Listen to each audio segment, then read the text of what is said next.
ايام قليله جدا ويجي يوم الكرامه، يوم العزه، يوم 25 يناير 2012، اليوم اللي اشتعلت فيه شرارة الثورة المصرية العظيمة، الثورة اللي خرجت تطالب بالعزة، بالكرامة، بالعيش، بالحرية، بالعدالة الاجتماعية. الثورة اللي راح ضحيتها شهداء بالمئات واتصاب فيها ألوف من المصريين. الذكرى الأولى ولسه ما حققناش مطالبنا ولا أقل القليل منها. عايزين نعرف الناس هتعمل ايه يوم 25 يناير. علشان كده النهارده جبنا معانا 2 بيمثلوا عينتين من الشعب ونشوفهم هيخرجوا مش هيخرجوا، ولو خرجوا هيعملوا ايه. نبدأ بالأخ شبطة البشلاوي. أهلا وسهلا. اهلا يا باشا، اهلا. انا شبطة، هنا في بيت فتحية، انا هنا اهو في التت. الأخ عكشة الدوشة. أهلا بيك. اهلا يا بيه.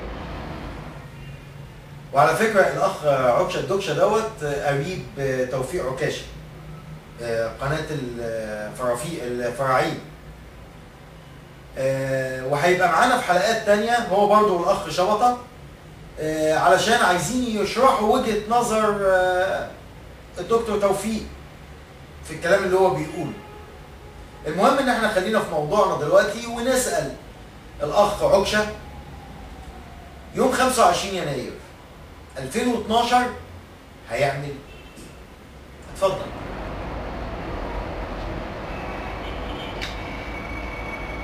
والله يا بيه احنا ادينا عايشين ومبسوطين، وبعدين ربنا يخليني جناب المشير هو والمقلس العسكري. امال ايه؟ هم اللي حاميني. يعني انت عايزنا نعمل ايه؟ نطلع يعني ونقول للمشير لا؟ طب ما احنا قلنا مبارك وسي جمال بيه وحلاق بيه لا، هنقول للمشير كمان لا؟ طب مين اللي يحكمني؟ يا والله انا شايف ان احنا نقعد في بيوتنا معززين مكرمين. ايه يعني هو خليفك اهو، هو خليفك بتقول ايه؟ احنا بنتناقش مع بعض. يا حول ولا قوة الا بالله. طيب انت عايز ايه؟ عايز تطلع تعمل ايه؟ احنا يا باشا لازم نطلع اليوم ده نبين لهم ان احنا رجاله، ان احنا اسود. امال ايه؟ نكسر ونحرق وندمر الدنيا عشان يعرفوا ان احنا لسه صاحيين زي ما انت قلت. ايوه، امال ايه يا باشا؟ امال يعرفوا ان احنا رجاله ازاي؟ لا بس يا باشا احب اقول لكم انتوا الاثنين بس ان كلامكم غلط. ماشي. ما ينفعش الاخ عكشة يقول ان هو هيقعد في البيت واسقطنا مبارك. امال مين اللي هيحكمنا لو المجلس العسكري كمان مشي؟ مش معقوله 85 مليون مصري ما فيهمش قائد، ما فيهمش رئيس، ما فيهمش زعيم. وما ينفعش ان هو يقعد في بيتهم علشان يدي فرصة لمبارك جديد باسم جديد، محمد او علي او اسماعيل او ياسين او كتكوت، انه يجي ويمسك الحكم ويبتدي مشوار فساد جديد ويبتدي مشوار ظلم جديد للمصريين. لازم يخرج ولازم يقول هو عاوز ايه. لازم يقول مطالبه، لازم يبطر جسم النظام الفاسد، لان الثوره ما بطرتش غير راس النظام، لكن الجسم موجود في كل مكان في مصر، في كل مؤسساته. وما ينفعش الاخ شبطه انه يقول نطلع نكسر ونحرق ونولع. هيحرق مين؟ هيحرق بلده؟ هيكسر ممتلكاته؟ هيقتل مين وهيضرب مين؟ هيقتل ويضرب اخواته؟ كلام مش معقول. لكن المفروض ان احنا لازم نطلع، وفرض على كل مصري سواء بنت او شاب او شيخ او ست او طفل، لازم يخرج.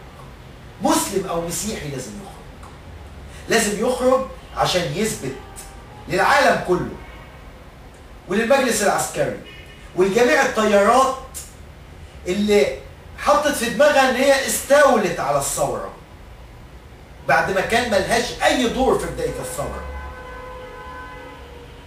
لازم نثبت لهم ان احنا موجودين، وان احنا هنفضل نطالب بحقوقنا لغايه ما تتنفذ، وان المصريين صحوا فاقوا من الغفوه اللي كانت فيها، الغفوه اللي طولت قوي، طولت سنين.